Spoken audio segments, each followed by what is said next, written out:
Hai Punyo-Punyo, apa kabar kalian semua? Ketemu lagi sama aku Tina Aska.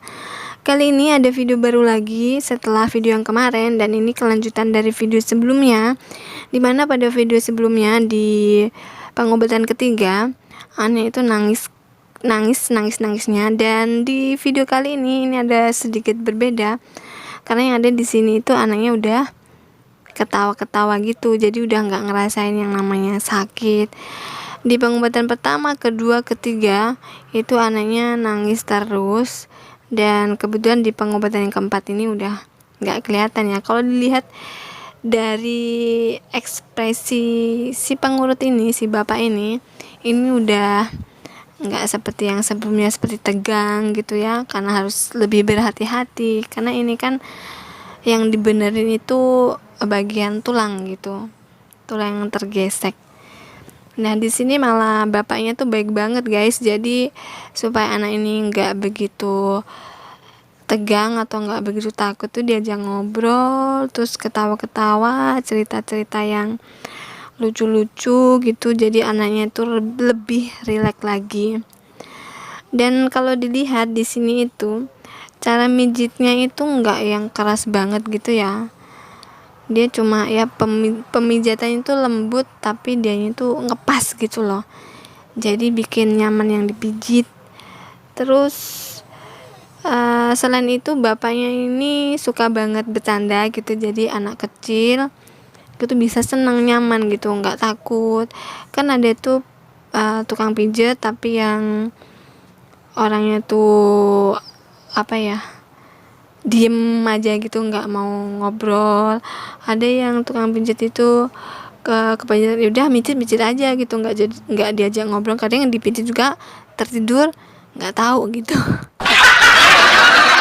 Oke, jadi buat pengobatan keempat emang apa ya, ngebikin anak tersebut lebih rileks gitu.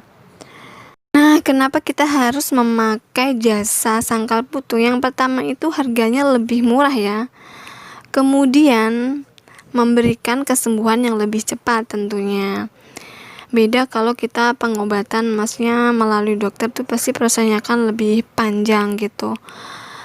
Dan kalau misalnya pengobatannya udah harganya murah, yang pasti kan buat kalangan menengah ke bawah itu lebih bisa menghemat uang juga, kemudian hasilnya itu pastinya juga memuaskan gitu. Jadi setahu saya kalau orang yang memakai jasa sangkal putung, biaya pengobatan itu berdasarkan keikhlasan dari yang memberi. Mau dikasih berapa saja biasanya mau. Kalau orang yang penghasilannya standar biasanya sih ngasihnya lebih gitu. Jadi tergantung kitanya gitu, kitanya mau ngasih berapa dan seikhlasnya. Tapi ya jangan semau-mau kita, tahu diri lah ya, begitu. Kemudian kan dia memberikan kesembuhan yang lebih cepat ya, walaupun prosesnya bikin ngilu karena nggak cepet gitu ya. Pengobatannya itu sangkal putung emang dianggap lebih manjur bin mujarab untuk mengembalikan posisi tulang guys. Masih menjadi pertanyaan sebenarnya kenapa bisa begini, namun ada keyakinan hal tersebut karena pijatan, ramuan, serta doa-doa orang yang memijat atau menyembuhkan pengobatan tersebut.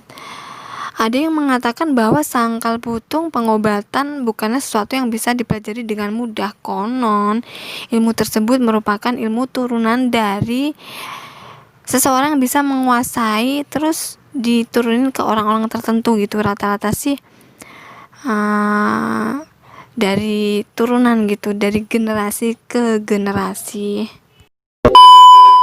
Oke, dan biasanya sangkal putung ini sebelum diperbaiki tulang-tulangnya, yang pertama itu biasanya mengoleskan minyak urut kepada pasien, kemudian terdengar bunyi yang saat tulang pasien ditarik, biasanya juga dibarengi dengan suara adoma dari pasien serta perasaan dari yang proses tersebut kan di saat kita melihat langsung gitu, dari tulang yang tadinya patah atau tulang yang tadinya tergeser terus dibenerin itu pasti rasanya itu sakit banget yang nggak tertahan. Kita yang ngelihat aja ngilu gitu, ngeluh, apalagi yang ngejalanin, apalagi dia yang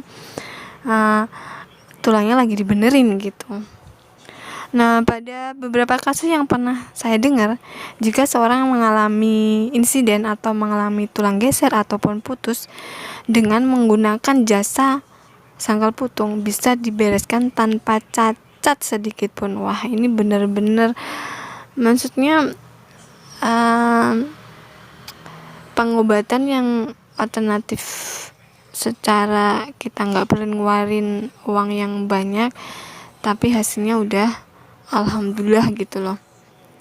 Tulangnya awalnya geser gitu bisa kembali ke tempat semula, bahkan tulang yang putus aja bisa tersambung kembali. Hebat gak tuh? Hebat banget kan? Dan emang masih banyak orang yang menggunakan jasa sangkal putung ini, karena selain murah, memang hasilnya tuh lebih bagus, tapi ya itu prosesnya emang lebih panjang, lebih lama ketimbang mungkin kalau misalnya kita ke alternatif lain gitu. 2000 years later.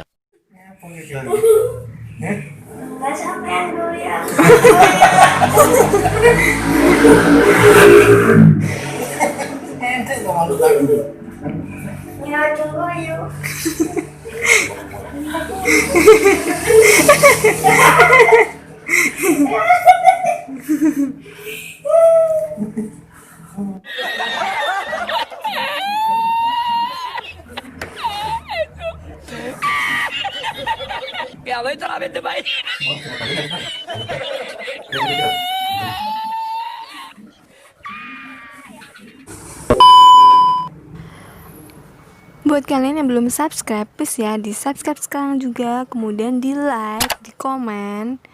Kalau sekiranya video ini bermanfaat, silahkan di share ke semua media sosial yang kalian punya. Dan jangan lupa dinyalakan loncengnya supaya kalian gak ketinggalan video terbaru dari aku, oke? Dan buat kalian yang sedang menjalani pengobatan ini, sebisa mungkin kalian menghindari makanan seperti ayam potong, kemudian telur atau ikan laut. Itu kalian harus menghindari makanan ini. Kemudian yang kalian wajib makan itu, yang seharusnya dikonsumsi itu kalian makan. Kalau misalnya mau makan daging, pakailah daging ayam kampung. Kalau misalnya mau makan ikan, sebaiknya Anda memakan ikan dari sungai gitu. Jadi jangan makan yang mengandung seperti sentrat gitu ya. Itu tidak diperbolehkan karena itu akan menghambat pemulihan, proses penyembuhan, perbaikan tulang tersebut. Jadi sebisa mungkin kalian menghindari makanan-makanan yang sekiranya memang tidak diperkenalkan makan dulu. Bukan nggak boleh selamanya, ini hanya untuk sementara sampai kalian itu sembuh. Kalau misalnya kalian sudah sembuh, kalian udah bisa mengkonsumsi semuanya, apa yang kalian mau itu udah bisa dikonsumsi lagi. Dan untuk buah-buahan, buat kalian yang lagi masa pengobatan, kalian memang diharuskan makan buah supaya lebih segar. Tapi ada buah yang memang harus kalian hindari dulu, seperti buah pisang. Itu sebaiknya jangan dimakan dulu. Kalian boleh milih makanan lain atau buah lainnya seperti apel atau kelengkeng atau buah pir. Kalian bisa memilih buah-buahan itu. Dan buat makanan yang memang harus dihindari buat sementara waktu, sebaiknya buat pengobatan dan kebaikan kalian, please ya, dihindari hal tersebut.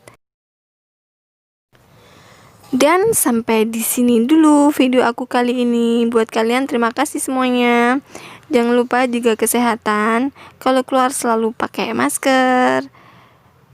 Terima kasih semuanya. Sukses buat kalian semua.